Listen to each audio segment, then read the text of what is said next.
जय शिव गोरक्ष। सनातन संस्कृति भगवान श्री राम के बिना अधूरी है। एक बार एक विद्वान पुरुष था जिसका नाम था राजीव। वह बहुत बड़ा ज्योतिषी भी था और उसकी पूरे इलाके में पूछ होती थी। उसकी विद्वता का सभी ब्राह्मण लोहा मानते थे। उसके घर में एक लड़का पैदा हुआ। लड़के का नाम राजीव ने मोहन रखा। वह लड़का अपने पिता की तरह ही तेज बुद्धि था। जब मोहन विद्यालय जाने लगा तो रोजाना सुबह सवेरे शिव मंदिर में जाता था और उपासना करने के बाद ही मोहन कुछ खाता पीता था। एक दिन मोहन ने मंदिर में पुजारी जी से पूछा कि ये पुजारी जी, भगवान का वह कौन सा नाम है जो हमें संसार सागर से पार कर दे। तो पुजारी जी ने कहा, वैसे तो सभी नाम भगवान के ही हैं, परंतु सबसे छोटा नाम राम है, जो सत सनातन है तथा जिससे के जपने से सभी संकटों से मुक्ति मिलती है। अचानक मोहन के मुंह से निकला कि पुजारी जी, राम नाम सत है।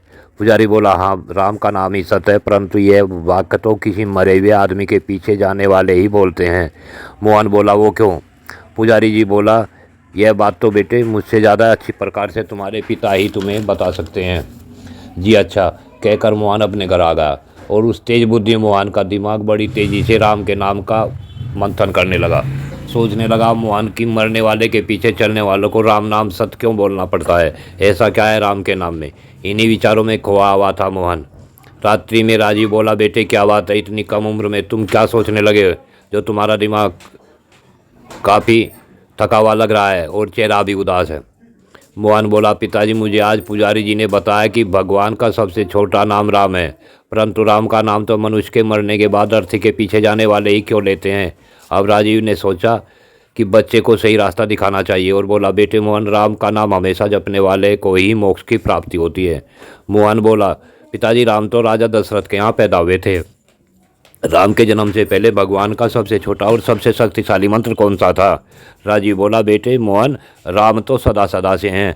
दशरथ के बेटे राम तो श्री हरि भगवान विष्णु के अवतार हैं और जितने भी संसार में नाम हैं ये सब प्रभु के ही हैं। वैसे रूम रूम में रमने वाले प्रभु को राम कहते हैं और कण कण में बसने वाले को कृष्ण कहते हैं। वसुदेव के यहाँ जन्म लेने वाले कृष्ण भी भगवान श्री हरि भगवान विष्णु के ही अवतार हैं। भगवान ब्रह्मा, विष्णु और शिव तीनों सबसे प्रथम महान देवता प्रकट हुए थे। वे तीनों भी भगवान के राम नाम का ही जप करते हैं। भक्त प्रहलाद को नारद मुनि ने भगवान राम का जो मंत्र बताया था वह मैं तुम्हें बता रहा हूँ। भगवान श्री राम का मंत्र है, राम सत सुरा सती ओ रामाशी धों, अर्थात भगवान राम ही सत है, देवताओं की जननी सुरा ही सती है और सब तो व्यर्थ हैं। अर्थात हमें केवल राम नहीं, श्री राम का जाप करना चाहिए। श्री राम में जगत जननी महाशक्ति तथा रूम रूम में रमे हुए राम का भाव भरा हुआ है। अतः हमेशा श्री राम का ही जाप करना चाहिए। यह सबसे उत्तम मंत्र है भगवान की प्राप्ति का। मोहन, अब मैं तुम्हें समझाता हूँ कि हजारों वर्षों से हम दूसरों के गुलाम रहे, जिसके कारण हमारी सनातन संस्कृति का सर्वनाश हो गया है, जिसके कारण हम हजारों प्रकार के अलग अलग मंत्रों का उच्चारण करने लगे हैं। सच तो यह है कि आज हमारे शास्त्र भी दुराचारियों की नालायकी का शिकार हो गए थे। हमारे वेद और शास्त्र तथा अनेक ग्रंथों को दुराचारियों ने आग के हवाले कर दिया था, जिससे कि हमारे सभी सदग्रंथों का आज भी अभाव है।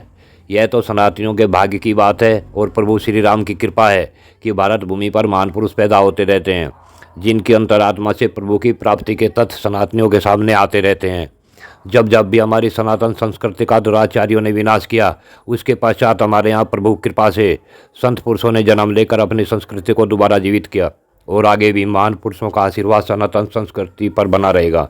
बेटे, तुम जैसे तेज बुद्धि बच्चे जब बचपन से ही सत्य की खोज में लग जाते हैं तो भविष्य में उन्हें अवतारों की श्रेणी में रखा जाता है। बेटे, आतताइयों के दबाव में आकर सनातनियों ने यह प्रथा चलाई थी कि मरने के बाद अर्थी के पीछे चलने वाले सामूहिक रूप से श्री राम का नाम ले सकेंगे। तो तब से यह प्रथा चली कि अर्थी के पीछे चलने वाले राम नाम सत है, सत बोलो गत है, ये बोलते हुए शमशान तक जाते हैं। हमारे ऊपर तो इन पापियों ने मंदिरों में इकट्ठे होकर भजन पूजा सब बंद करा दिया था, परंतु अब हम स्वतंत्र हैं, फिर भी राम नाम की प्रथा बना दी है। मरने वालों के पीछे ही चलकर राम नाम सत बोलेंगे। देखो बेटे, श्री हनुमान जी श्री राम का जाप करते हुए ही आज तक अमर हैं।